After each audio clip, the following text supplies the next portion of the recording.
I don't know. I am straight up not enjoying what I just saw there. Well, this is the Locked On Ole Miss podcast. Let's overreact to it anyway.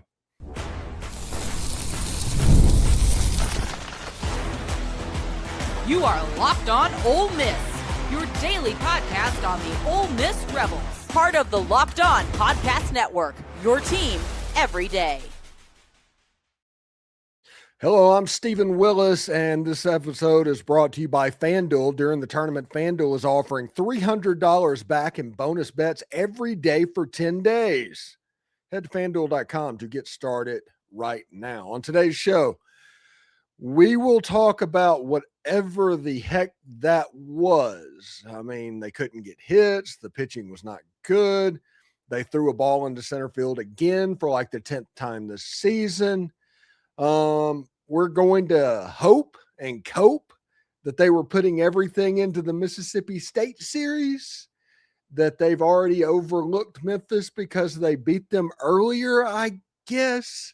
Either way, I don't know that Ole Miss baseball is in a very good spot right now. We talked about that this is not a very good team of playing baseball.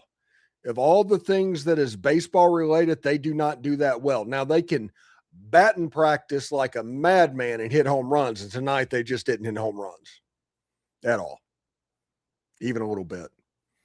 And when they don't hit home runs, they have trouble scoring runs. Now, they did manufacture a run on a sac fly, bringing in Dom Decker earlier. That was Owen Paino, who had an encouraging game. He was the bright spot in the game tonight. He played good defense. He drove in a run offensively, all of that stuff. I'm happy with Paino. Dom Decker got a hit. We'll go over stats a little bit. So in the second segment, this is going to be a fairly short podcast, by the way. It just is. There's nothing to talk about. Ole Miss got completely worked by a team that won six games this season. So there's not a lot we can put into that. There's no good that came out of this ball game at all.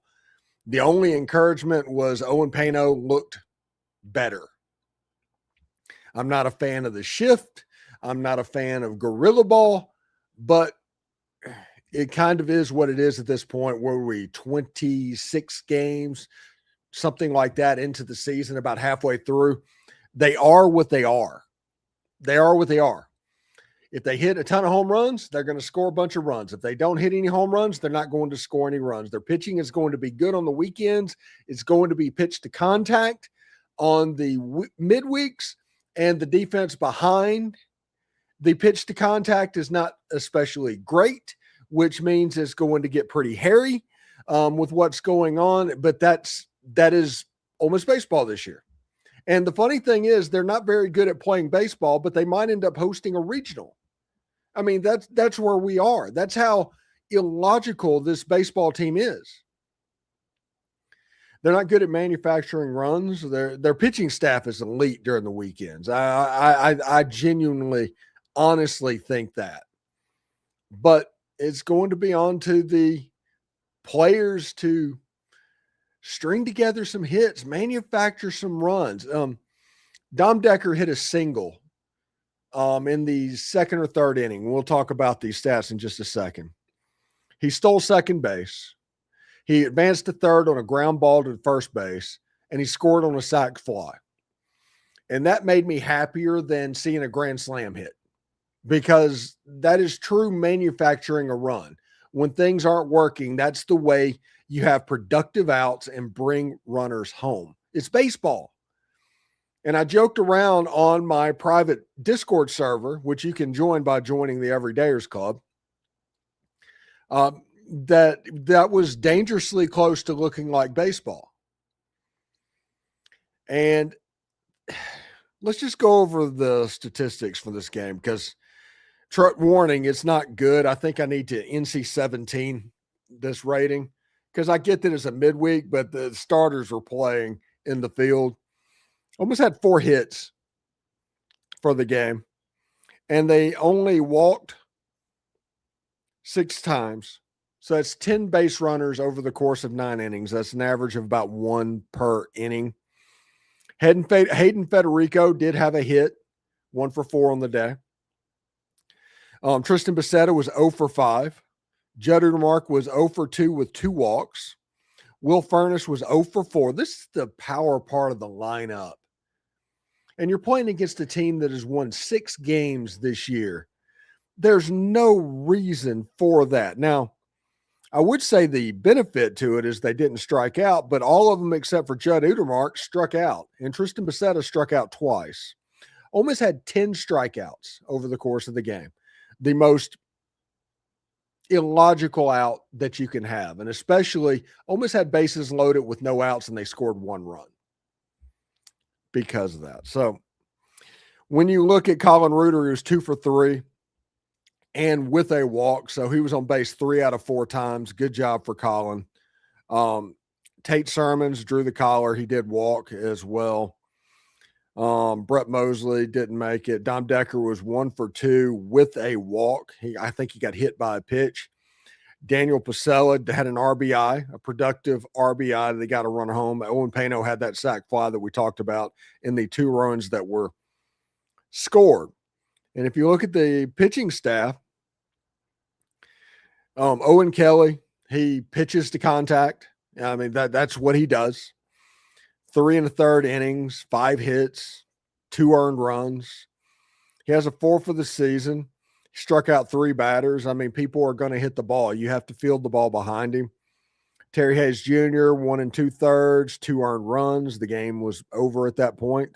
The loss was attributed to Owen Kelly. Owen Kelly threw strikes, 50 strikes and 76 pitches.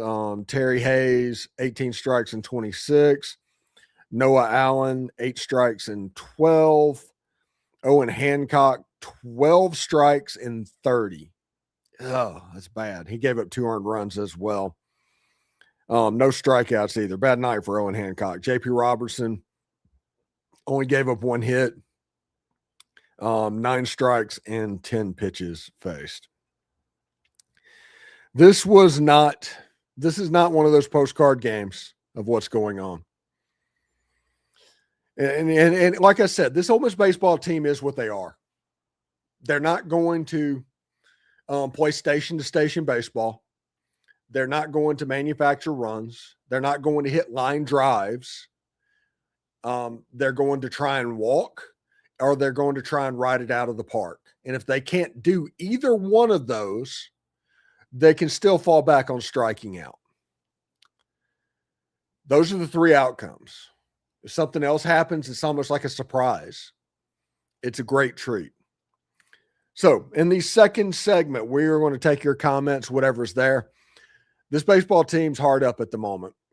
And the last time I talked to you was after the Friday night game against Kentucky, where the same thing happened. Now, they had a little bit better outcome on the next day on Saturday, but I just wasn't here to watch the game, so I can't react to something I didn't see. But Ole Miss loses the game 6-2 to the Memphis Tigers for Memphis's 7th win of the season. You heard that right. The 7th win of the season. So we'll see what's up there. When we come back, we'll have your comments. Be sure to put where you're commenting from. We want to talk about that. This is the Locked On Ole Miss podcast. Today's show is brought to you by Indeed. Workplace chaos, deadlines stacking up, inboxes overflowing, and the one position you have to fill, well, that's still sitting open. When pressure's on and you need the right hire, this is a job for Indeed Sponsored Jobs. Indeed Sponsored Jobs helps you reach the people who actually fit what you're looking for, skills, experience, location, so you're not just hoping for the right candidate and them stumbling across your post. And here's a stat that says it all. In the minute that I've been talking to you, companies like yours have made 27 hires on Indeed, according to Indeed data worldwide. So if you're hiring, spend less time searching and more time interviewing candidates who check all of your boxes with Indeed Sponsored Jobs. Less time searching. That's going to take less time out of your day. That's going to cause less stress, and that's going to give you more results. That's going to make you look better. When you need the right person to cut through the chaos, this is a job for Indeed Sponsored Jobs. And listeners to this show will get $75 sponsored job credit to help get your job the premium status it deserves at Indeed.com/podcast. Just go to Indeed.com/podcast right now to support our show by saying you heard about Indeed on this podcast. Indeed.com/podcast. Terms and conditions apply. Need to hire? This is a job for Indeed sponsored jobs. And we're in the biggest stretch of the college basketball season. Buzzer beaters, bracket busters, and those unforgettable moments that everybody's talking about the next day. Being there live for something like that, well, that's bucket list stuff. The hard part is always actually getting tickets. Long queues, prices jumping around, and surprise fees at checkout. The Game Time app gives the fans the advantage with constant innovation. It's how you unlock amazing tickets and experience in just a couple of taps. It's incredibly simple to use. The Game Time guarantee means 100% legit tickets delivered on time at the best price. And here's the best part. Fees are included in the price you see. That's right. What you see is what you pay, period. I love being able to follow teams on the app and get alerts whenever new tiers drop. No stress, no guesswork, just smooth experiences from start to finish. That's exactly what you want during the busiest part of the day. Take the guesswork out of buying college basketball tickets with Game Time. Download the Game Time app, create an account, and use the code LOCKEDON for $20 off your first purchase. Terms apply. Again, create an account, redeem code LOCKEDON for $20 off. Download the Game Time app today. And the tournament is here, one of the best times of the year. Brackets, buzzer beaters, upsets. It's nonstop action from tip to the final cut down. And right now, FanDuel is giving new customers a way to stay in the action all tournament long. And here's the best part. You get up to $300 back in bonus bets every day for 10 days. That means 10 chances to stay involved throughout the entire tournament. You can mix it up however you want, game picks, futures, or even some same game parlays for bigger potential payouts. It's perfect for the tournament because every day there's something new, different matchups, storylines, and more ways to get involved as the bracket unfolds. So visit FanDuel.com to sign up today. That's FanDuel.com to get in on the action. All right, do us a favor, like, subscribe, and comment on the video. Subscribe to the podcast on whichever audio podcast you're listening to and give it a 5-star review. It costs absolutely nothing, but it keeps all of this free. And thank you for making Locked On Ole Miss your first listen of the day, and thank you for making Locked On the #1 sports podcast network in America. Get your first month of the Everydayer Club for free when you use the code MARCH. You'll unlock ad-free episodes, entry into our private listener group chat, where I'm hanging out daily. Click the link in the show or go to lockedonolemist.supercast.com to claim your free month. All right, let's get into the questions just a little bit, the few that we have. I'm not expecting many. It was not a good night for Ole Miss baseball. Anybody that tells you otherwise is lying to you. It's a midweek game. You lose midweek games. That happens. But they didn't lose it in a very pretty way. And this has gone on for a couple of weeks to where they've struggled playing offensive baseball. Just kind of is what it is. Javon Campbell says, I hope the football team doesn't play like the baseball team is playing. And he's kind of got a point. That was rough. That was a hard watch. David Eckert, who used to be a beat writer for Ole Miss. Now he's covering Texas, and apparently Texas is having a bad midweek tonight too. But he said this game is like going to the dentist. And yes, this Ole Miss game against Memphis was like going to the dentist. It was horrible. The inability to hit line drives, the inability to control bat path and elicit bat control. It's all swing for the fences. All I don't care if I strike out. If it's an unproductive out, I don't care. So here's what it is. Seahawks says, how many errors? I'm assuming they said errors did they have? Only one that I saw. They threw a ball into center field on a pickoff play for second base. Owen Paino actually played a good game at shortstop. He did. That's going to be overshadowed by how bad of a night this was.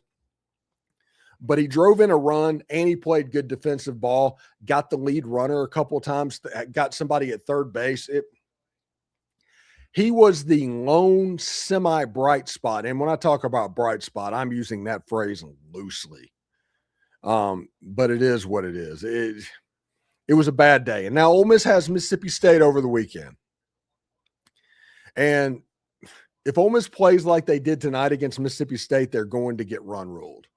Get ready for that. Mississippi State is a really good baseball team. And if they play like tonight, it's going to get sideways. Ole Miss has to figure out a way to win games, multiple games. Memphis, their RPI is like 290 in the country. This was an RPI bomb, an absolute RPI bomb. This was a game that couldn't happen. Now, you don't expect it to happen. You expect Memphis to be better than 290th in the country. But this is like in years past, losing to Little Rock or North Alabama or something like that. Not a very good baseball team. So now you have the wart on your resume. You've lost games in conference, and that's going to happen. You're going to lose them. But this is the first wart on your resume, because whenever this gets to the end of the year, they're going to look at those tiebreaker games when you're looking at hosting or not hosting, or if you're a 2 or a 3 or anything like that. This is one of those games that are going to be in the negative. It's going to be kind of tough to deal with. But this weekend, Ole Miss takes on the Mississippi State Bulldogs. They're a very good baseball team. And if you play like you play tonight, you're going to get run rolled. And I think everybody knows that. But I don't think they'll play like they did tonight. I hope not. With this being at home and all of that, with Hunter Elliott on the mound, Cade Townsend is likely going to be back for this series.